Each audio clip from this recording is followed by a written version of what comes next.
was on my seat. It's yours. Someone else has the next seat. Yep.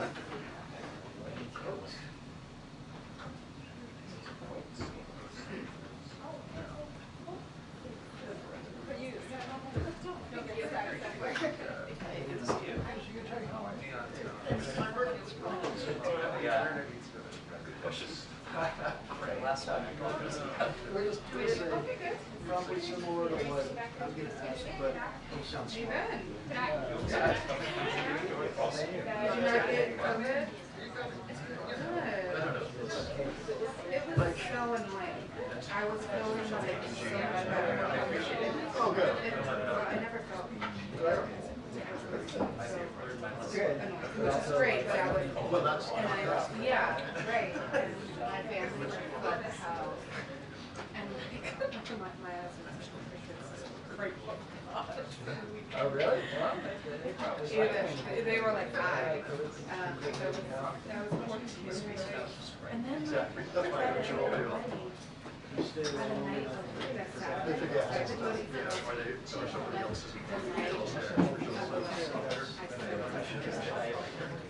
and I burst into tears and like, and then the week later they changed. But for the sake of Emily's 90-year-old grandma, Yeah.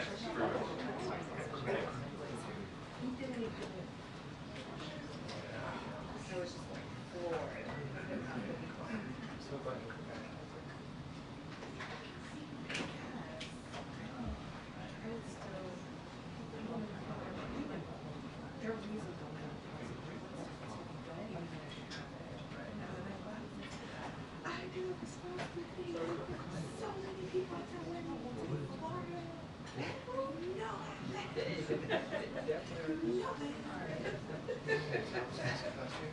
I was like just home alone, like raging out.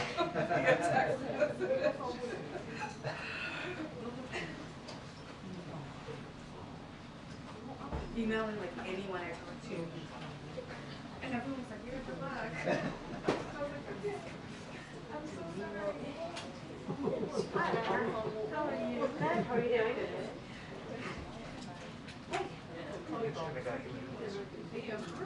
Very lovely.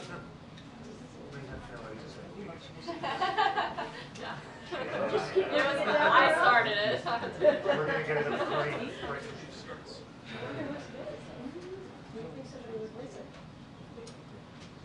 We still got time. We'll see.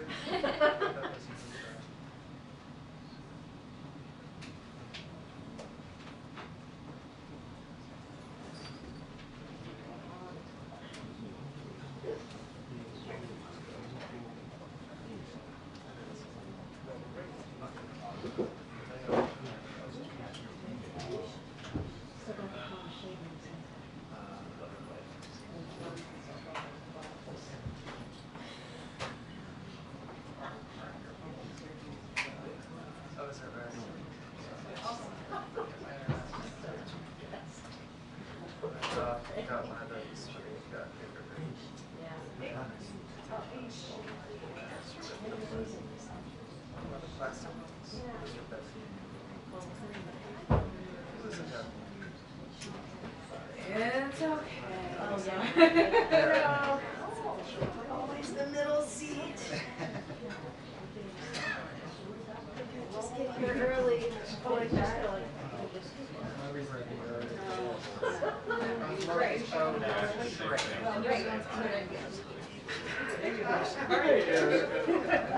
I think we should get this started.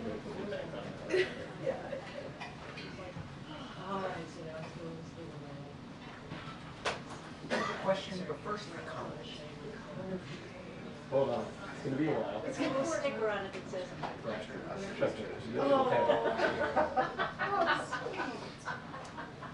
Did anyone do the egg roll? Yes. Too old. Right after. I stood out and covered it in the rain. You worked that into the story. It also, it also rained last year. Did it? Yeah, it was It rained 1 year, I remember. So you didn't just get your hair done, right? Oh, no. You don't know that. You don't know I that. had gel. Do you know what goes into this? It's different. Do you know how many I hours? only learned when I got married. I thought my wife would be What? the first time she got her hair done. Oh, yeah, because you have I have no idea. I have no idea. The amount of time it took. Yeah. It's like one of those like Doesn't happen. she left at 9. I think I saw her that evening. Like, yeah, no. She'd seen like a whole season of some Nigerian TV show. Yeah. They always have the best. No, really, they always have the best stuff. Yeah, they really don't mind. She's like, there's a lot of this. I'm like, how was it? She was like, fidelity in Nigeria. So I did do the egg roll because I have a 6-year-old that I know. It turns out that the last time I went was 10 years ago. When I got the new egg, I put it next to the old egg, and I was like, oh, it's been literally a decade. Wow. And my older son was like, I'm the oldest child here. This is not fun. This is very boring. It was a long time. And we didn't oh, well, it was supposed to be 4:15, and we got in at 5. And we started lighting up at 3:45. Got in at 5. I had to go to news hour, so I immediately left. You just left your Well protected. I left right in That's a time. candy. You survive on Oh my peanuts. God, do you know how much I can do gymnastics? Yeah, we transferred it from the tote bag into gallons of walk bags, and it filled 4 gallons of walk bags. They were like kids candies, like crazy. Yes. Like, on the streets of D.C. yesterday. Like, I see all part. Oh, White House. huge price point. yes, I just proved it. So much supply chain. Too much supply. That is one supply chain thing that they did. Yeah, confection. The confection is really I think that's a brilliant idea. It was so much. Did you go? What time did you go? So first of all, I'm ready to change my idea. Oh, you're even later than us.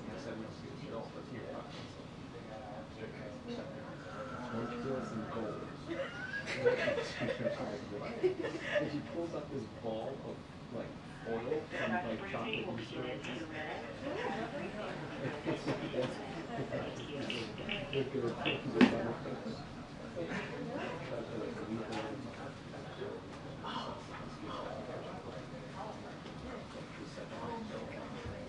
There was a woman behind me wearing open-toed heels. I'm like, oh, you're done. Yeah. Yes. Well, and like, they had been moving the line so that you wouldn't be standing in mud, but they didn't move the security areas. There was just like a little mud pit between like you and the magnetron. And it's like, okay, well, how am I going to like carry? It was good stuff. Yeah, it was the 90s. Yeah. Yeah, there was no like, there was no brown ass. Like, it wasn't, but they still did it right. I'm having a different school. Orange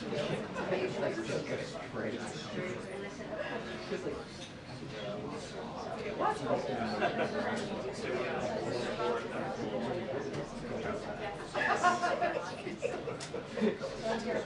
Check under the bed.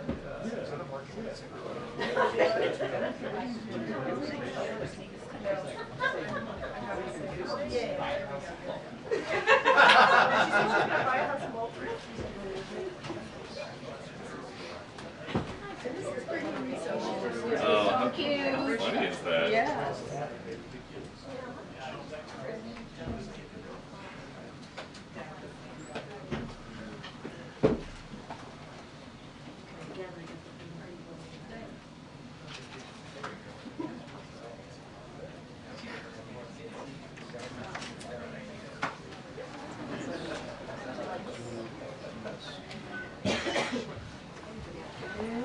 Good afternoon, everybody. No bunny today, no bunny. Just me and the Admiral and the team. Okay, so yesterday the Florida Supreme Court upheld the state's dangerous abortion ban, putting desperately needed medical care further out of reach for millions of women. What's worse, this ruling is also expected to trigger Governor DeSantis's even more extreme ban that would prevent women from accessing care before many even know they are pregnant. We will continue to stand with the vast majority of Americans who support a woman's right to choose. President Biden and Vice President Harris will continue to work to protect reproductive freedom and call on Congress to pass a law restoring the protections of Roe v. Wade.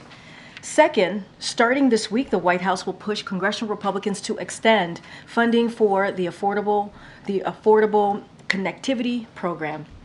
Created as part of the bipartisan infrastructure law, the program is helping over 23 million Americans save between $30 and $75 per month on high-speed internet costs. But funding for the program is set to expire, and millions of Americans will lose this benefit in the coming weeks. 6 months ago, President Biden sent a request to Congress for $6 billion in supplemental funding to extend the program, but Republicans in Congress have failed to act. If congressional Republicans continue to do nothing, tens of millions of their own constituents will see their internet costs go up, and some may lose access to high-speed internet altogether. Additionally, under the President's Unity Agenda, we are prioritizing effort to counter the trafficking of illicit drugs to save lives. We are leading initiatives to step up counter-narcotics cooperation, including with Mexico and the PRC, and launch the Global Coalition to Address Synthetic Drug Threats, which brings together more than 150 countries against cartels and illicit finance. Working with our Mexican partners, we have charged leaders of the Sinaloa cartel, and yesterday we charged 41 individuals connected to the Jalisco New Generation cartel. To date, we have sanctioned over 290 individuals and entities involved in the global illicit drug trade. A lot more work is needed, and that's why the President is pushing hard for the House to pass the Senate's Border Security Agreement, or for Congress more broadly, obviously, because it did not get out of the Senate yet, for Congress to push forth the Border Security Agreement, which would provide additional technology to stop these illicit drugs. Now, it's important to acknowledge when a mistake has been made and take responsibility for it. So I want to recognize the Daily Caller for having the integrity to retract their story about the false claims that circulated this week about the Easter egg roll. Now, I'm quoting from their retraction here. The ban of religious symbolism on eggs as part of the White House Easter egg art contest has been long-standing, dating back decades, and the Biden administration did not make any modifications to this rule. So we hope others learn from their good example. So leave that there. And finally, I want to read out the president's call. He called Chef Jose Andres to express that he's heartbroken by this news of the airstrike that killed 7 aid workers, and to express and share his deepest condolences. The president conveyed he is grieving with the entire World Central Kitchen family. The president felt it was important to recognize the tremendous contribution World Central Kitchen has made to the people in Gaza and people around the world. The president conveyed he will make clear to Israel that humanitarian aid workers must be protected. Now, as you can see, Admiral John Kirby is here to discuss the president's call with President Xi and events in the Middle East. Admiral, the floor is yours. Good afternoon, everybody. As you all know, President Biden spoke by phone today with President Xi Jinping of the People's Republic of China. The purpose of the call was to build on the two leaders' meeting in Woodside, California back in November of last year. Over the course of about an hour and 45 minutes, the two leaders held a candid and constructive discussion on a range of bilateral, regional, and global issues, including areas of cooperation and areas of differences. They encouraged continued progress on issues discussed at the Woodside Summit, including counter-narcotics cooperation, ongoing military-to-military communications, talks to address artificial intelligence-related risks, and continuing efforts on climate change and people-to-people exchanges. President Biden also emphasized the importance of maintaining peace and stability across the Taiwan Strait, and he reaffirmed the importance of the rule of law and freedom of navigation in the South China Sea. He raised concerns over the PRC's support for Russia's defense industrial base and its impact on European and transatlantic security. And he emphasized that the the U.S.'s enduring commitment to the complete denuclearization of the Korean Peninsula. President Biden also raised continued concerns about the PRC's unfair trade policies and non-market economic practices, which harm American workers and families. President Biden also emphasized that the United States will continue to take necessary actions to prevent advanced U.S. technologies from being used to undermine our national security without unduly limiting trade and investment.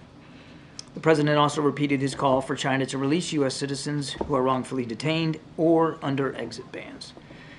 We believe that there is no substitute for regular communication at the leader level to effectively manage this complex and often tense bilateral relationship. And both presidents agreed to pick up the phone and speak when needed. Following the leaders' call, we will continue to advance our interests through cabinet-level diplomacy, including visits to China by Secretary of the Treasury Yellen and incoming days, and by Secretary Blinken in coming weeks. Now, if I could just, as Karine noted, just turn briefly to events in the Middle East. We were outraged to learn of an IDF strike that killed a number of civilian humanitarian workers yesterday from the World Central Kitchen, which has been relentless in working to get food to those who are hungry in Gaza and, quite frankly, around the world. We send our deepest condolences to their families and loved ones. We've seen the comments from Prime Minister Netanyahu and from the Israeli Defense Forces about their commitment to conduct an investigation. As we understand it, a preliminary investigation has been completed today and presented to the Army Chief of Staff, and we'll obviously look to see what they discover in this preliminary one. But we expect the broader investigation to be conducted and to be done so in a swift and comprehensive manner. We hope that those findings will be made public and that there is appropriate accountability held. More than 200 aid workers have been killed in this conflict, making it one of the worst for aid workers in recent history. This incident is emblematic of a larger problem and evidence of why distribution of aid in Gaza has been so challenging. But beyond the strike, what is clear is that the IDF must do much more to improve deconfliction processes so that civilians and humanitarian aid workers are protected. The U.S. will continue to press Israel to do more as well to ensure the safety of humanitarian workers, and will continue to do all we can to deliver this assistance to Palestinian civilians in Gaza. Thank you. Thanks.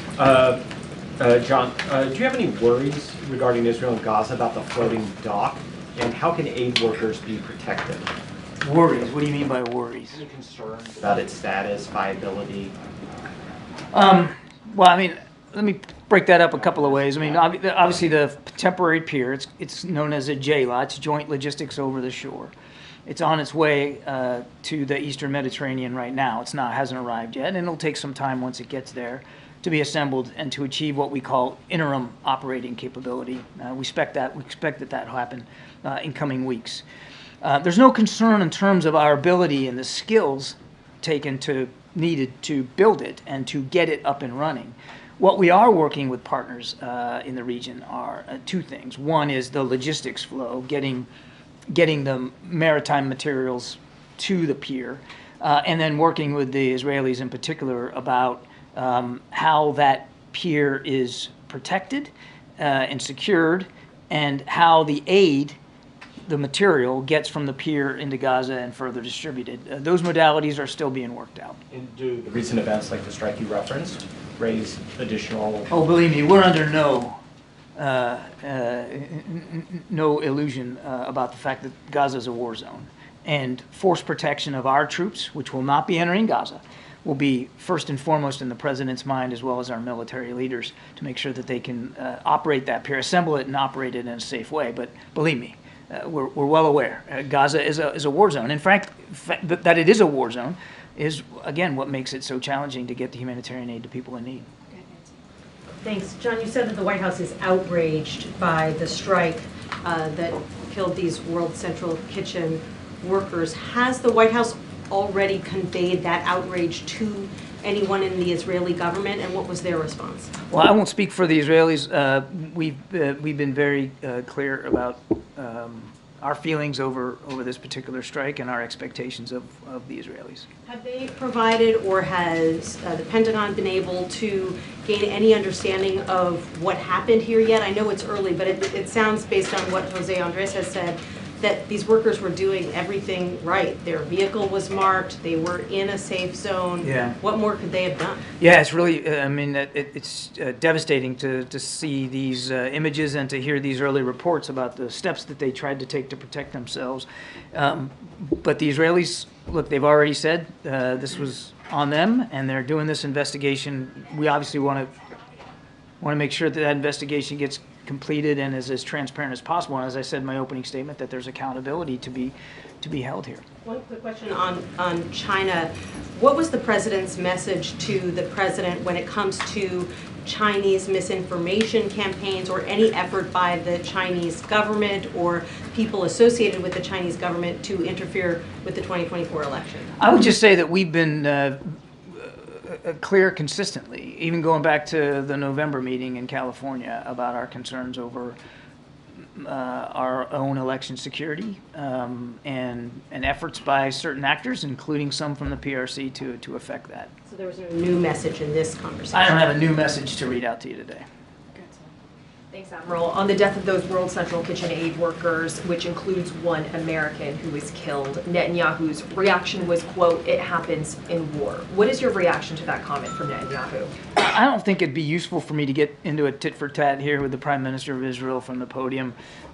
We've been very clear about our expectations for this investigation. We noted that the Prime Minister said himself there will be an investigation. So has his military said that. We look forward to that investigation being thorough and swiftly done. And as I said, that it'll be transparent, the results of it, and that if there's accountability that needs to be had, that it will be had. But how can you take Netanyahu at his word? As Nancy was saying, this was a deconflicted zone. They had marked their car. They had even coordinated their movements with the IDF. Yeah, and as I said in my opening statement, obviously, setting aside this incident, because this isn't the first one, there are issues of deconfliction that clearly need to be fleshed out and improved.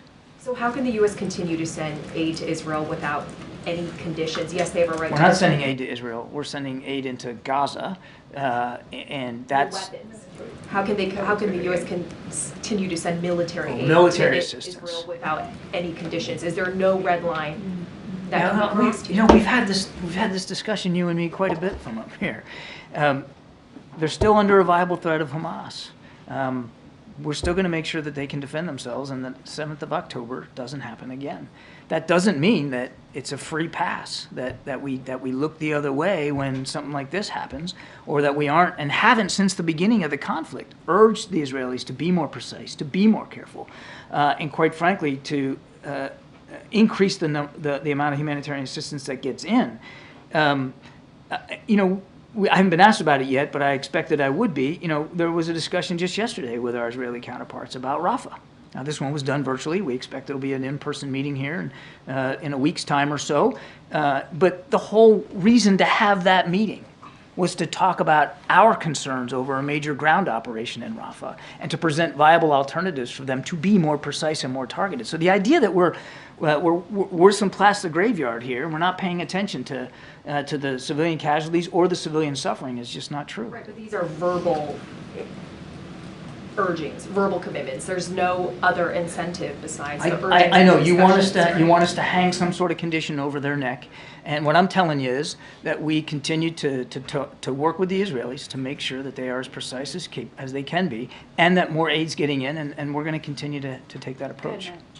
John, I just wanted to follow up. Do you guys have confirmation of the nationalities of the victims who were killed in the strike, and that one was a U.S. Canadian national? I can confirm that one was a dual national American citizen, but I couldn't speak with authority about the nationalities of all of those. And as I understand it, I mean, there could be additional casualties coming in terms of the count. I just don't know. And do you know if there's been any outreach to the family of that dual national citizen from the White House? The State Department has done some initial outreach, and I would fully expect you'll see outreach from us at the appropriate time. Thanks, Karine. Thanks, Admiral. Does the White House accept Prime Minister Netanyahu's explanation that this incident was unintentional, as he put it? I think the investigation will bear that out.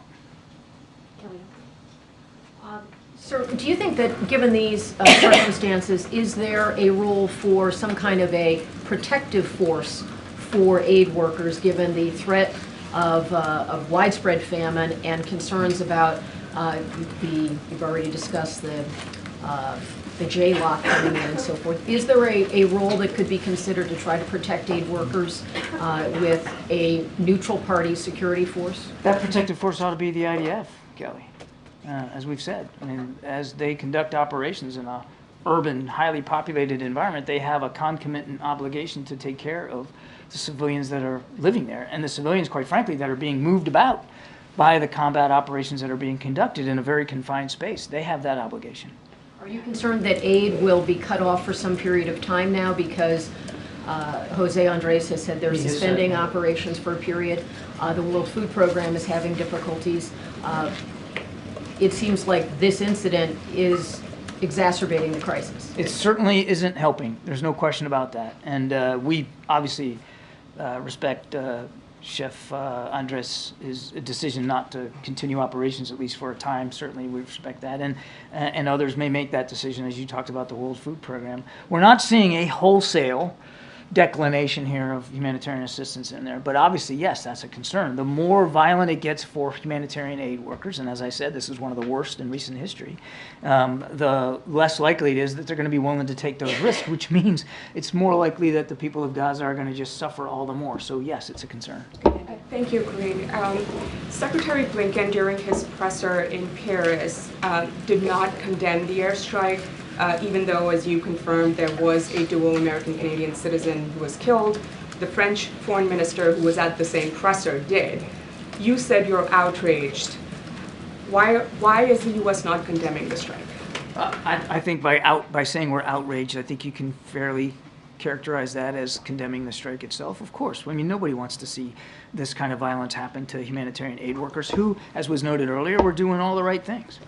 And just to follow up to what was asked earlier about the floating pier, are you considering moving it off the coast of Gaza? I mean, just trying to figure out how. Well, by definition, it's going to be operating off the coast. Sure, but like further away. I mean, how do you ensure that any private partners that the U.S. ends up partnering with to deliver aid is actually protected, given the recent set of strikes? Right, that's what I said we're working on right now. I mean, force protection for the troops and the people that are going to be operating the pier is obviously going to be a paramount concern, but it's only as good as the aid that gets to the pier and then gets into Gaza. So there's going to have to be plans made, plans with partners to do everything that we can to ensure that that aid is safely assembled and collected at the pier and then safely distributed into Gaza. It's going to be a multi-step process. We'll be responsible for some parts of that, but not all of it. That's going to take some teamwork, and we're working our way through that right now. I just have a quick clarification on something that the Secretary said again in Paris.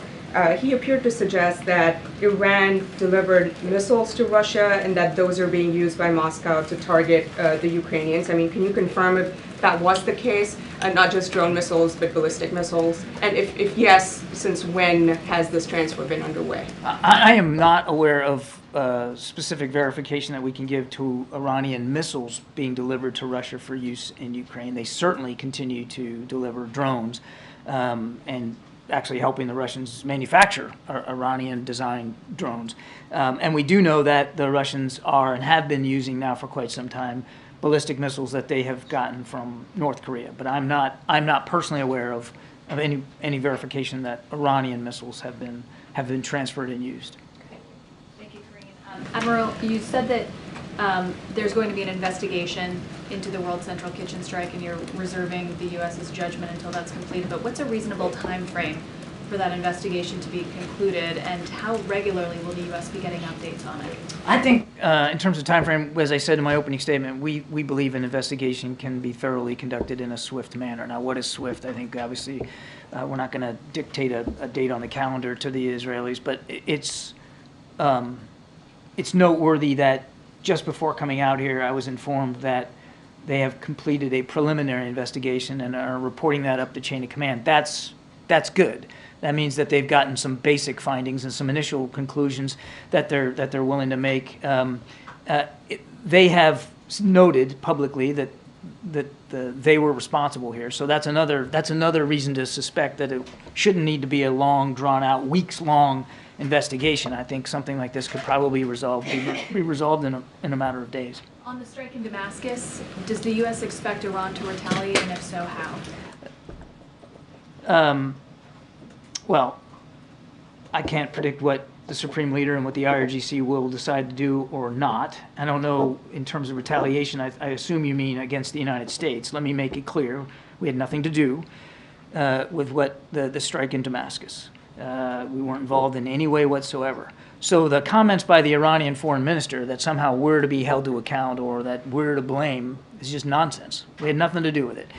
We will, as we always have, take our force protection very seriously to protect our troops and our facilities in Iraq and Syria. And as we have demonstrated in the past, as President Biden has made very, very clear through the actions he has ordered, we will do what we need to do to protect those troops and facilities. And finally, if I may, just on China, you said that the two leaders made a commitment to pick up the phone and call each other when needed. I'm curious. When's the next one? No, I'm curious why it was needed now. Why not next week, next month? Was there a particular catalyst that they needed to have this phone? No, not at all. I mean, they met again in November, and the teams have been working a lot since November on fentanyl precursors, on climate change, on economic practices. So there's been, on artificial intelligence, there's been a lot of staff level work, and both presidents thought that now, a few months later, this was a good time to kind of check in with one another, see how that's going, discuss the future. Hi, thanks, John. Just wanted to follow up with a question that came from the front row about the conditions on military aid. And you said that the questioner wanted you to hang some conditions over their necks, that's the Israelis. And your tone suggested you wouldn't do that. Why not? I've already answered this question a whole bunch of times. We believe that the approach that we're taking is working in terms of making it clear to the Israelis what our expectations are. I'm not going to get ahead of decisions one way or another that we might take in the future. What I'm saying is right now we are continuing to support Israel because they continue to need military assistance, because they continue to face a viable threat.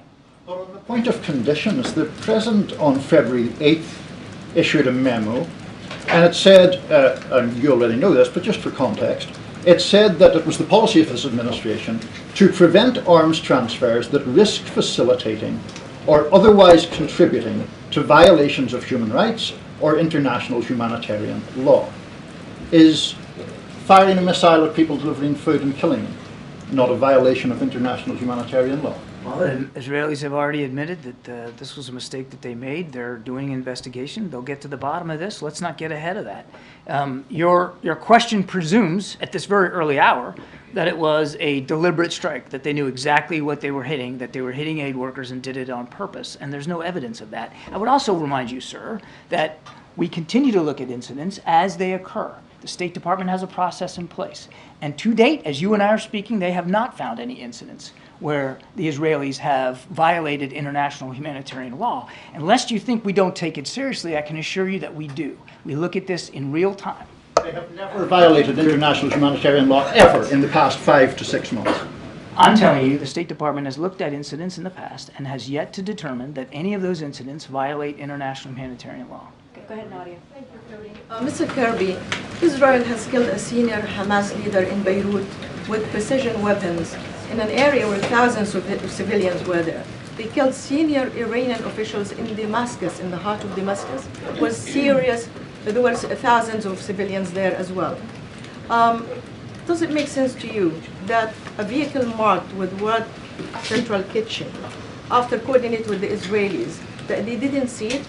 And doesn't this debunk your theory and defense of Israel that it is difficult for them because Hamas embedded with the civilian population, where they can go after Hamas leaders in the heart of a civilian population in Beirut and in Damascus?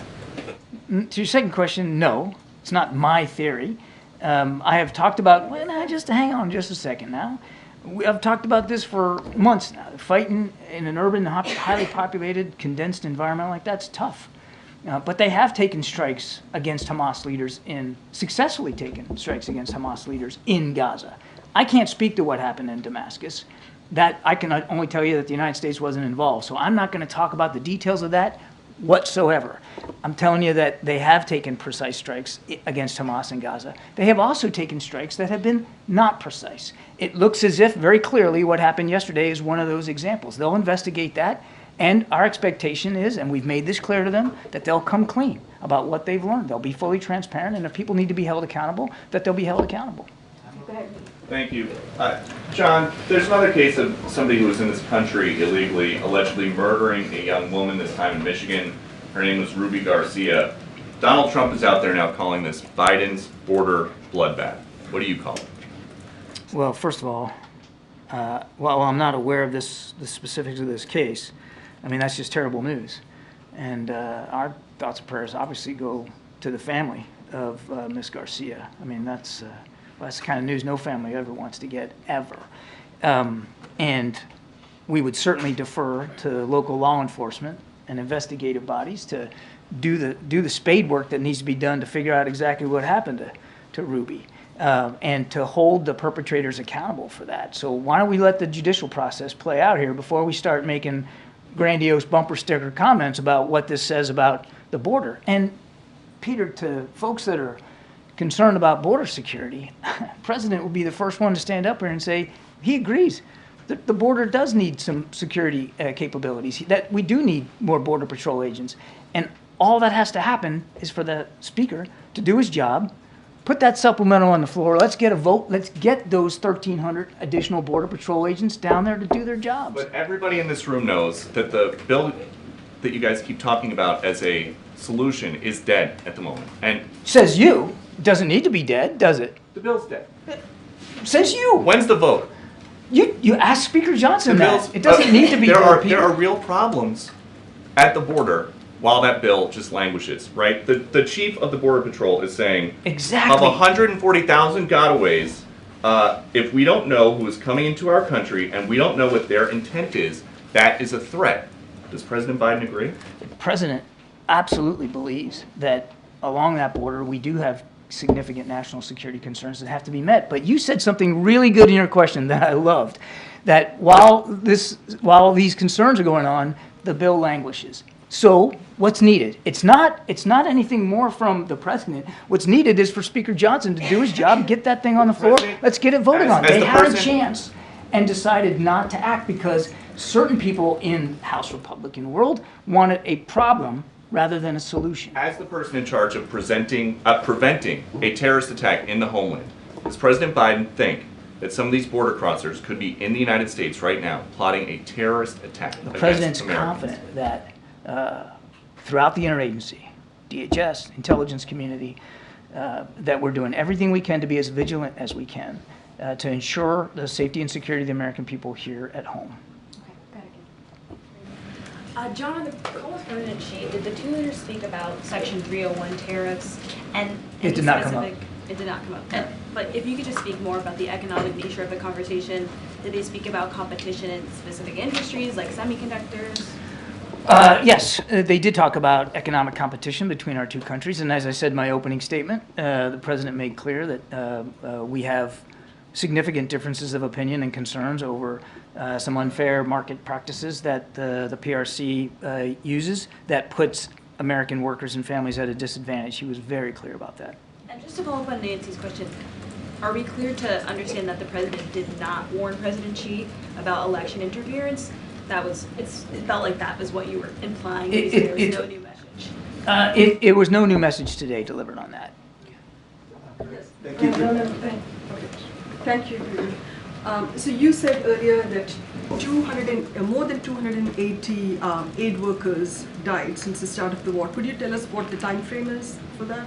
Since the start of the war in October. 7th, okay. I don't have a TikTok for you on every. So That's more our than that's our estimate here over the course of these many months. Has the president reached out to any other head of, a humanitarian organization before today? I'll take the question. I don't know.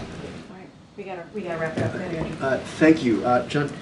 You described the strike as a possible mistake by Israel. According to Haaretz, the Israeli newspaper, it wasn't one strike, but three. The first one, then an interval during which aid workers got out of their vehicles, removed the wounded, tried to move to another vehicle which was struck, and then a third strike as they tried to move and escape in a third vehicle, at which point all of them were dead.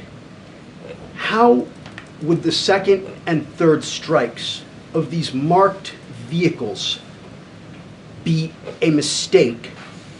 And why would the U.S. not more forcefully set conditions on the use of U.S.-made weaponry when it is being used to target aid workers? If the first one was a mistake, the second two were targeted with the intent of killing everyone in that convoy. So how do you respond to that? First of all, there's an investigation going on. So why don't we let it get done? And why don't we see what they find in terms of the decision-making process that led to this terrible outcome? The Prime Minister and the IDF have noted that it was their error. If you don't like the word mistake, their error. They're investigating it. Let them do that work and let them see what they come up with, and then we'll go from there. And, sorry, one more, John. 2 years ago, the IDF killed an Al Jazeera journalist. They said that was a mistake, that she was wearing a marked press vest. She was shot anyway. They investigated it, and they released the findings of their investigation, which found that they were at fault. Go on. But my question, sir, is, in that case, the Israelis did not initiate any criminal proceeding. In this case, if it's found that the marked convoy was deliberately targeted, if not with the first shot, but the second two shots, would the U.S. support criminal penalties? As I said, we would expect that should there be a need for accountability, that accountability be properly put in place for whoever may be responsible for this. But again, a lot of that's going to depend on the investigation. Just want to make sure the floor. Thank you. Two questions on China. Admiral, this is the election year. Does the president feel political pressure to act tough on China? The president, as commander-in-chief, feels obligated and responsible for protecting the national security interests of the United States. And much of his conversation with President Xi this morning, which was candid and constructive, very professional and businesslike, was arranged around those priorities that President Biden holds so seriously. Is TikTok part of the conversation today? TikTok came up today, yes. Have you talked to previous Secretary Mnuchin about his plan to buy it without the algorithm, or do you accept this plan? Have we talked to Mr. Mnuchin about his? No, not that I'm aware of. I mean, he should speak to that as a private businessman. More details about the conversation on TikTok. The president reiterated our concerns about the ownership of TikTok. He made it clear to President Xi that this was not about a ban of the application, but rather our interest in divestiture, so that the national security interests and the data security of the American people can be protected. Is there progress? Is there progress? On the deal of TikTok. I know of no progress on that. As far as I know, legislation hasn't reached his desk. It's still on Capitol Hill. Thank you. John, I have a question on Ukraine and on Ramadan. So Ukrainian President Zelensky is warning about a new Russian offensive coming in the end of May or June. Meanwhile, Speaker Johnson is ignoring calls to put to the floor the Senate-approved legislation and coming up with a new Ukraine aid.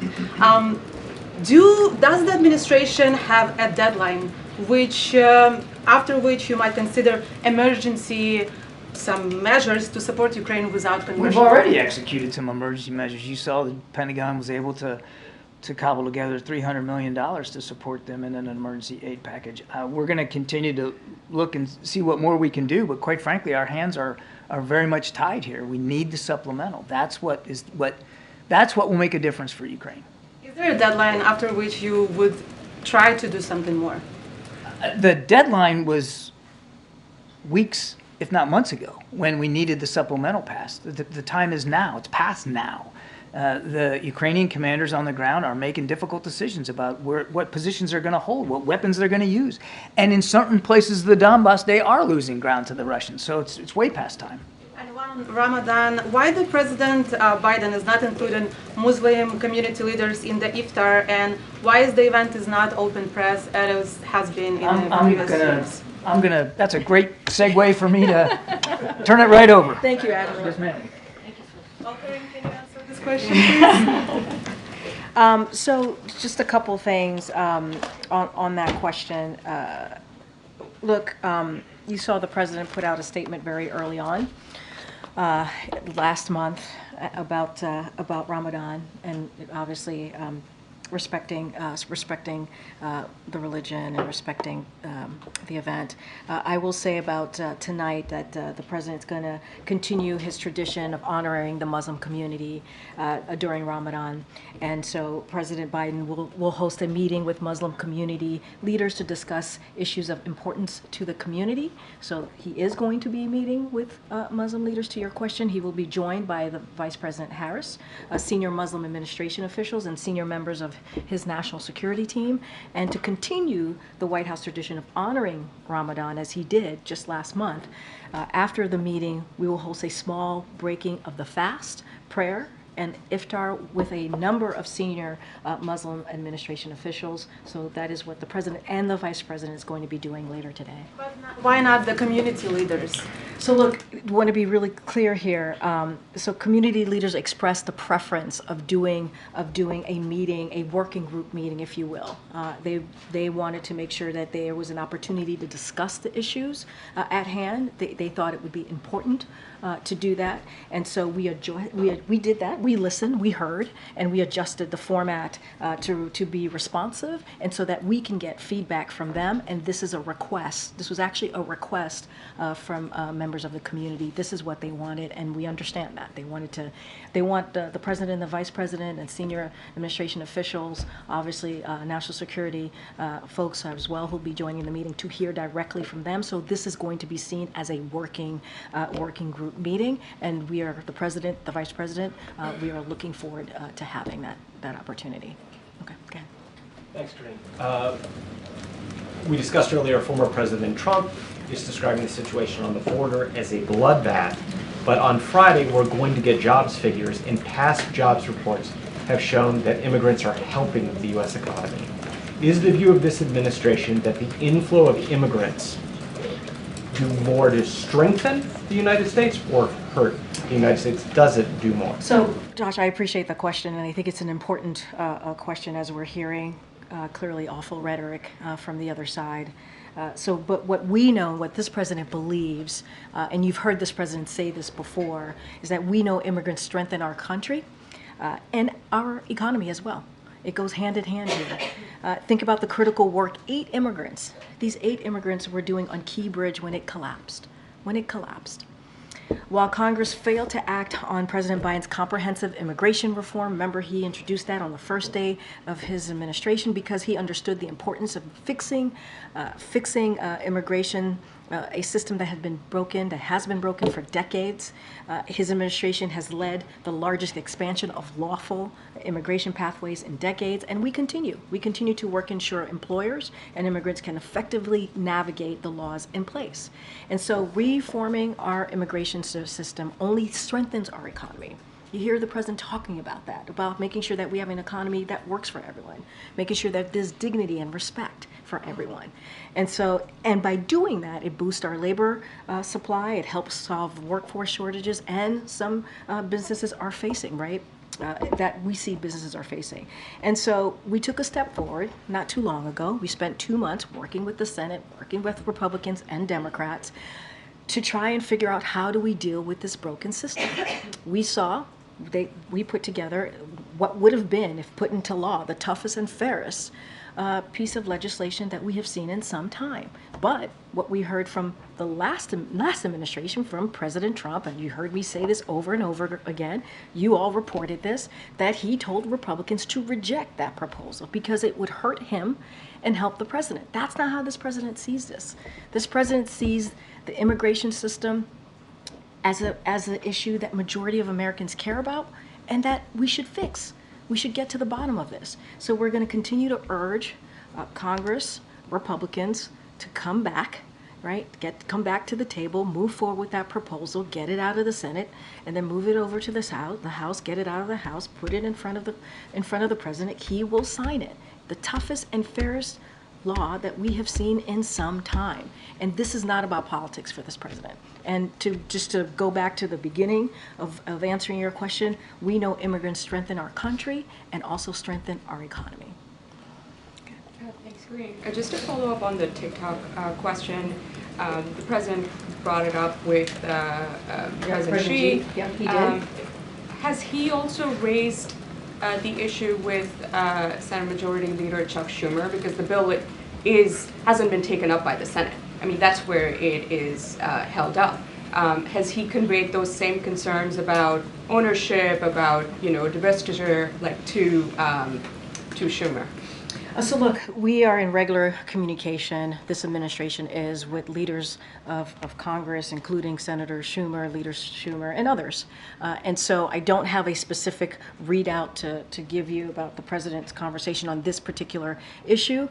As my colleague, as the Admiral said, the TikTok did come up and was raised on the call with President Xi. I think that's important. The president has always been very clear about his concerns, and he's been very public about that. There is a real threat posed by certain technology services, and so operating in the United States that put at risk Americans' personal information and broader national security. He's been very clear about that, including the manipulation. So he's been public about it. He brought it up with President Xi. This is an issue, certainly, that we will continue to have that discussion. I just don't have anything specific to read out to you with any conversations with members of Congress on the president. Does he want the Senate Majority Leader to bring the bill to the floor? We have said we support that bill.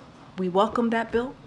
We do not see it as a ban, right? We see it as a divestment. We've been very clear about that as well, and we welcome that bill. So we want it to go through the process. We've been offering technical support, as you've heard us speak to before. You've heard the National Security Advisor speak to this very recently, the last time he was at the podium. You've heard me say that, and so we're going to continue to provide technical support. We're going to continue to have conversations with members of Congress. Don't have anything else to share behind that.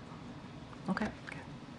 So during the call, did President talk to President Xi about supplying components to Russia to enhance their defense industrial base? So look, we've always been very clear, and the president did raise that we are deeply concerned, obviously, about the PRC's support for Russia's war against Ukraine and its efforts to help Russia reconstitute its defense industrial base. That came up. I'm not going to go beyond that, but that did come up on the call. Thanks, Karine. Is there anything you can say about President Xi Jinping's reaction to all of the concerns that Biden laid out? I would let President Xi speak for himself. I'm not going to respond to him. Any color about the tone of the conversation? There's a readout of the call. I'm not going to get into reactions, personal reactions. I will let President Xi speak for himself. And just lastly, the cost to attend a number of New England colleges this fall is topping more than $90,000 a year.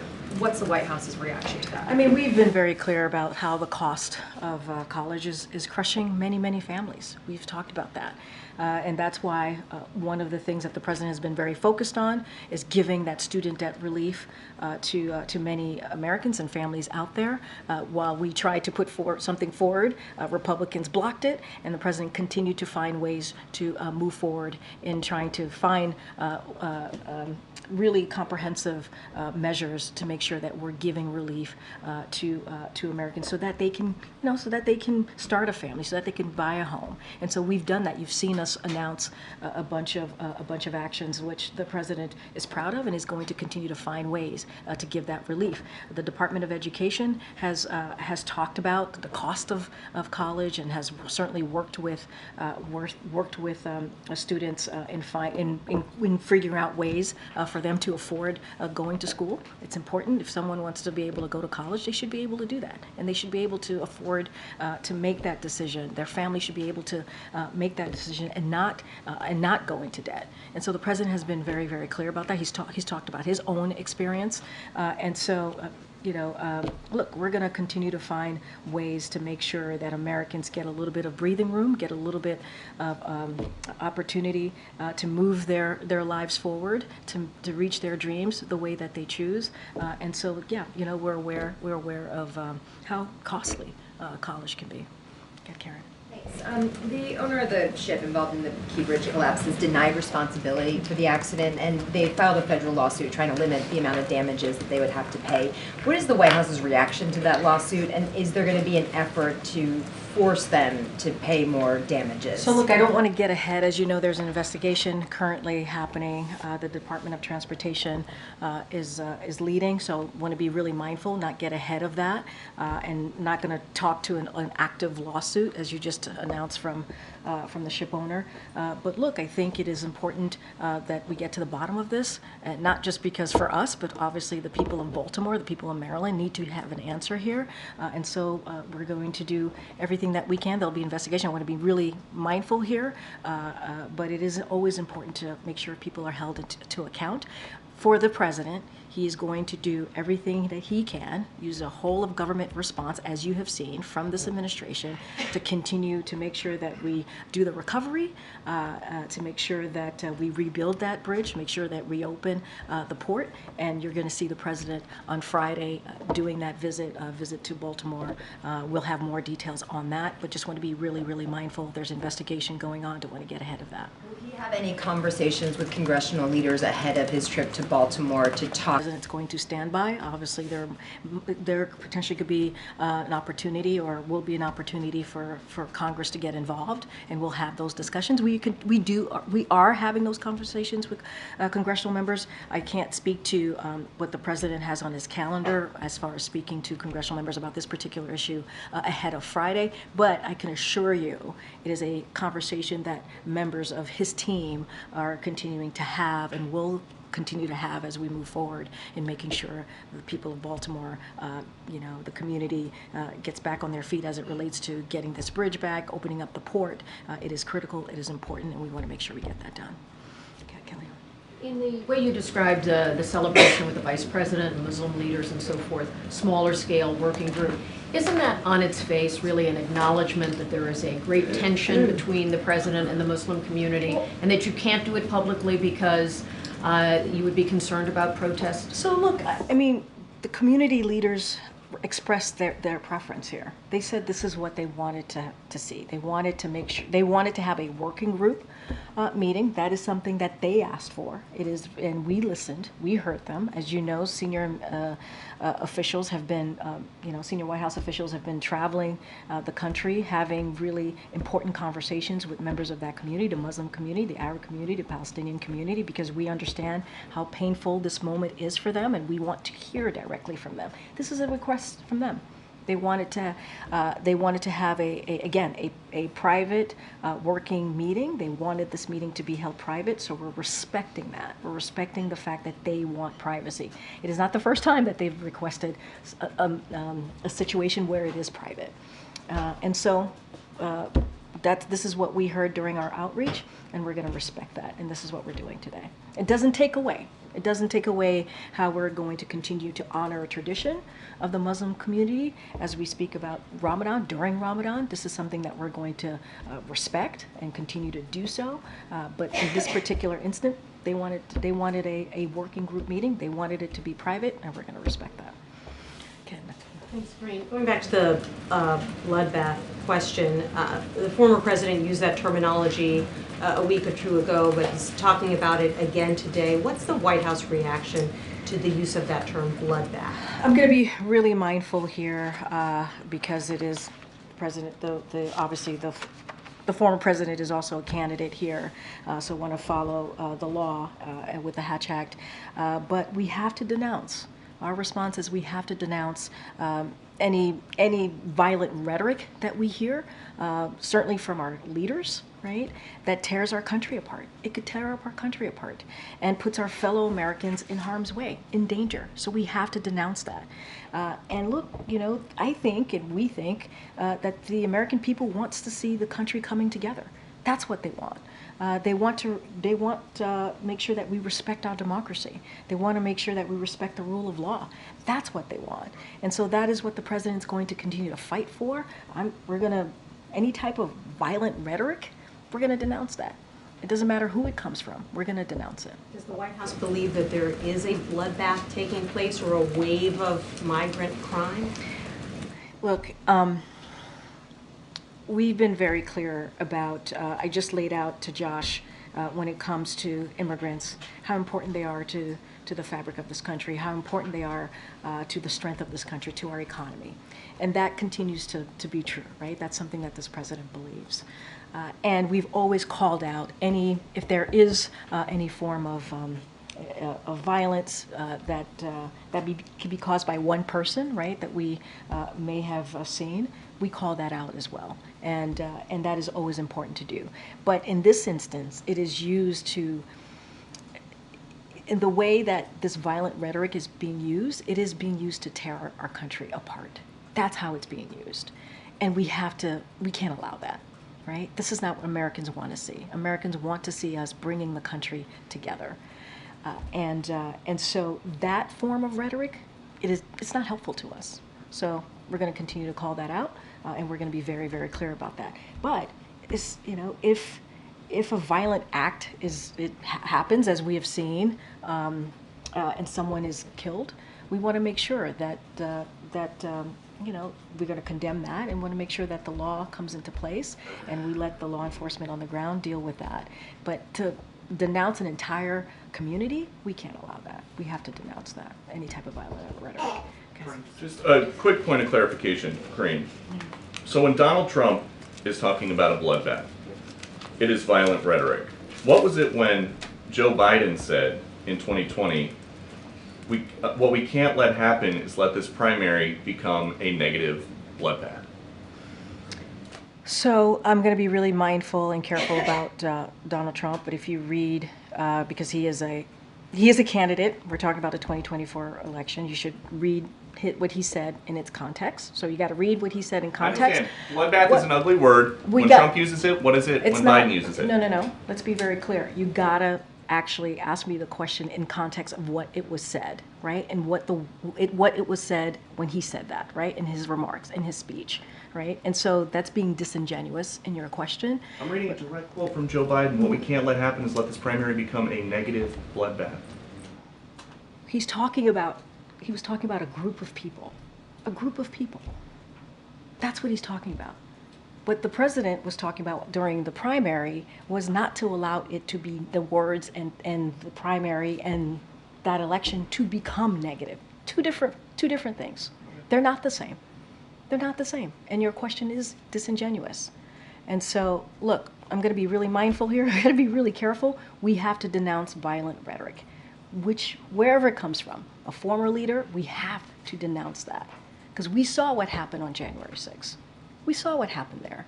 When you have a mob of 2,000 people go to the Capitol because they didn't believe in the free and fair election that just happened months prior, because of violent rhetoric, you got to denounce that. That's not what leaders should be doing. All right, I think I have to go. Go ahead, Erin.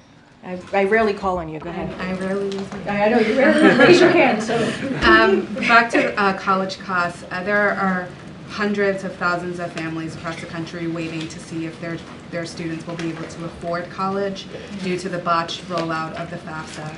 And just this week, I mean, almost every day, the U.S. Department of Education is announcing another setback.